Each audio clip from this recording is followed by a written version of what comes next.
Mario Capraro, bonjour. Bonjour. Merci de nous avoir reçus aujourd'hui.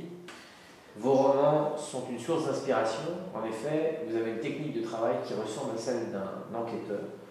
Puisque si j'ai bien résumé vos 3 précédents travaux romanesques, vous avez à chaque fois mis presque 1 an et demi avec une bibliothèque entière dédiée de recherches documentaires, historiques sur ces romans. Mais aujourd'hui, on va se concentrer sur ce Cercle des Lombards, qui, je dois le dire, a été une lecture vraiment intéressante, moderne dans l'approche, puisque vous partez de 1341 à Florence, et on arrive quasiment aujourd'hui à Lyon. Expliquez-nous un petit peu comment vous est venue cette idée. Dans mes romans, j'essaye d'avoir un peu d'exprimer une opinion, une envie, une ambition. Le sujet de la crise financière de la dette, c'est un sujet qui est non seulement grave, mais très important.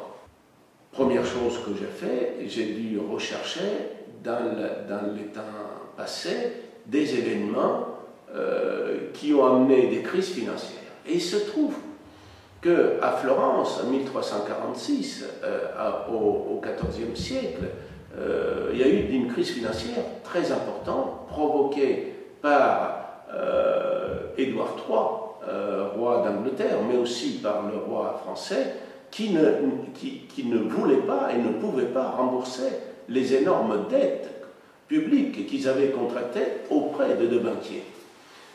Et ces 2 banquiers ont fait faillite, créant la première grande crise financière, et après, donc, comme un domino, toutes les grandes banques d'Occident, l'Occident de l'époque qui était réduite à l'Europe, toutes les banques occidentales, sauf les toutes petites, ont fait faillite.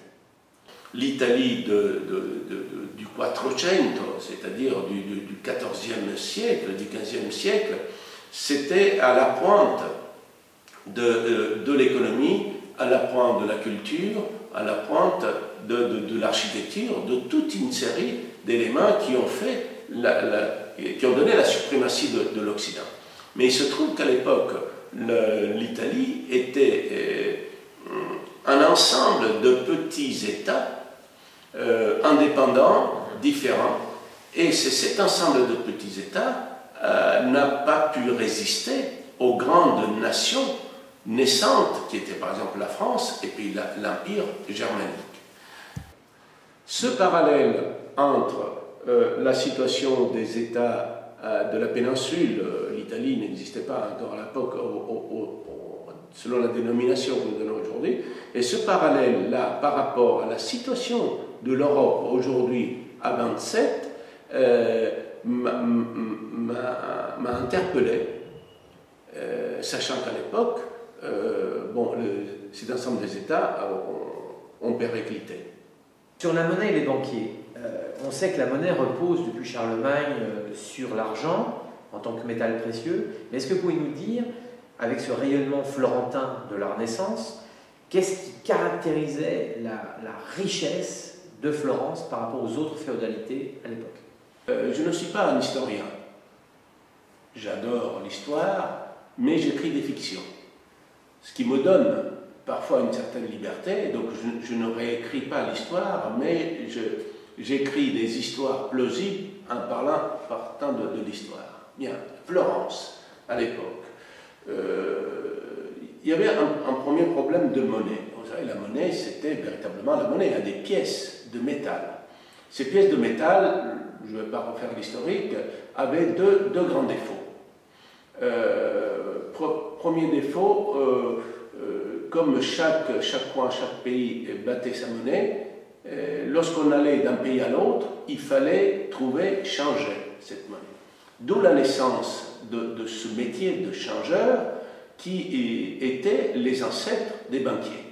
D'ailleurs, le terme banque vient de banco, c'est-à-dire le banc sur lequel étaient posées les pièces qui faisaient l'échange. Donc ça, c'est le premier.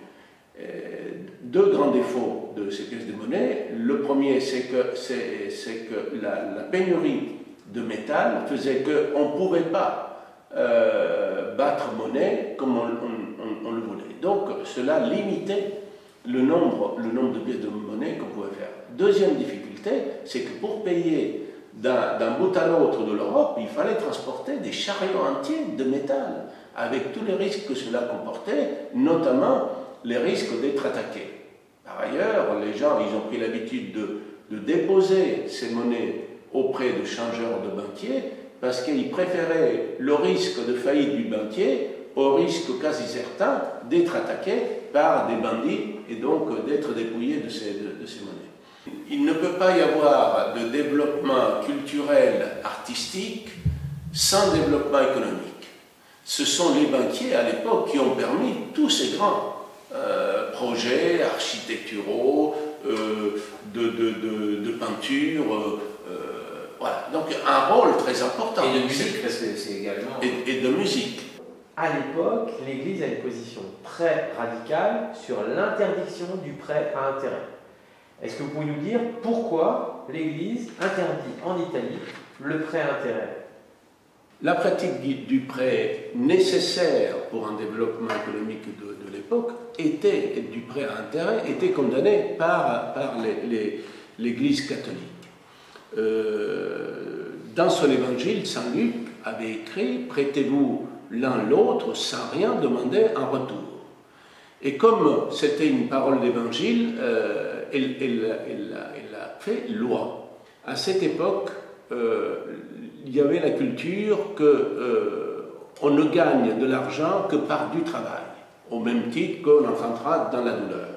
L'argent qui travaille par le temps et qui produit de l'intérêt, c'est de l'argent qui est enlevé ou volé à Dieu, car le temps appartient à Dieu. Sans crédit, il n'y a pas de développement économique. Il fallait bien financer des expéditions, il fallait bien financer des échanges, donc il a fallu trouver toute une série d'astuces pour que les âmes de tous ces religieux soient en paix.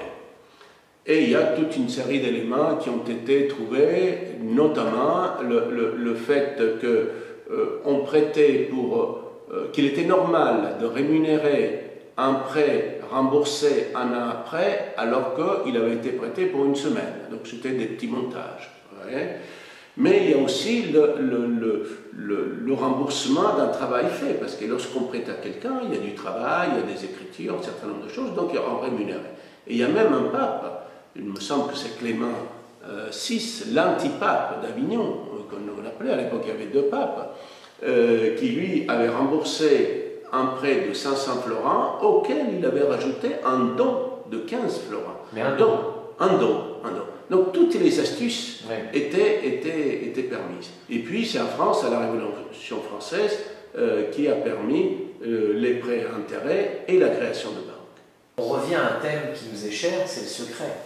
Puisque la pérennité de cette structure, le Cercle des Lombards, tout au fil de ces siècles, c'est précisément dû à sa capacité à rester secrète. On est bien d'accord? Absolument. Savoir que les banquiers, à l'époque, encore une fois, c'est-à-dire à la Renaissance, c'est le sujet de mon livre, ils en ont eu assez d'être à la merci de n'importe quel mouvement d'humeur des princes, des rois, d'être emprisonnés, et il y en a toute une série, toute une liste dans l'histoire lors de l'Ancien Régime.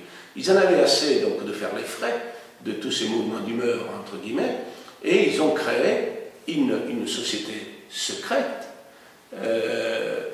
occulte, dont l'objectif était de se prémunir, de protéger l'ensemble des banquiers vis-à-vis donc des rois et des princes. Et déjà à l'époque, les banquiers florentins avaient mis en place un système un système de renseignement, qu'aujourd'hui on appelle l'intelligence économique, et qui était de la vraie intelligence économique, et non pas le renseignement au sens que nous l'entendons, parce que ça a lieu depuis le début. Ils ont mis en place un système d'intelligence économique et d'influence auprès des rois et des princes pour pouvoir prévenir toute action négative vis-à-vis de leur adhérents.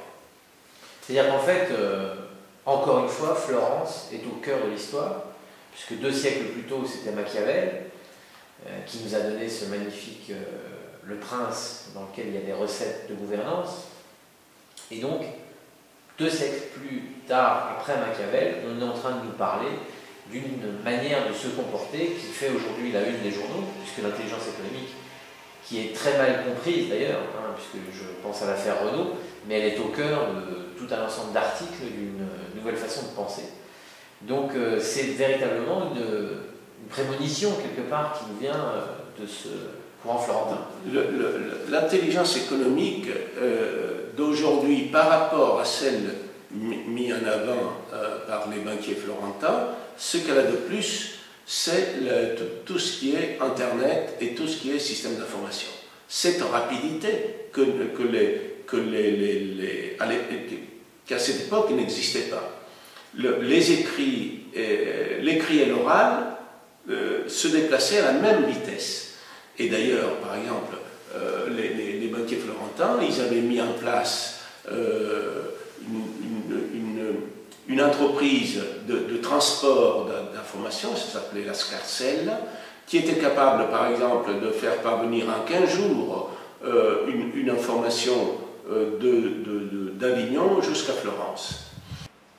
C'est très intéressant tous ces éléments historiques qui nous font revivre le rayonnement de Florence en 1400 et quelques. Mais le cercle de Lombard, c'est avant tout un thriller.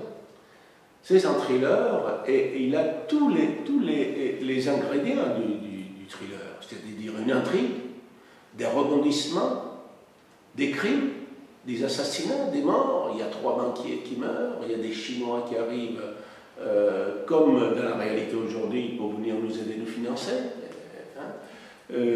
Vous avez un héros qui est un Croix-Roussien, spécialiste en sécurité du système d'information. Il y a tous ces ingrédients qui font que c'est avant tout, effectivement, un polar, mais un polar qui est plausible et qui se base sur des faits historiques.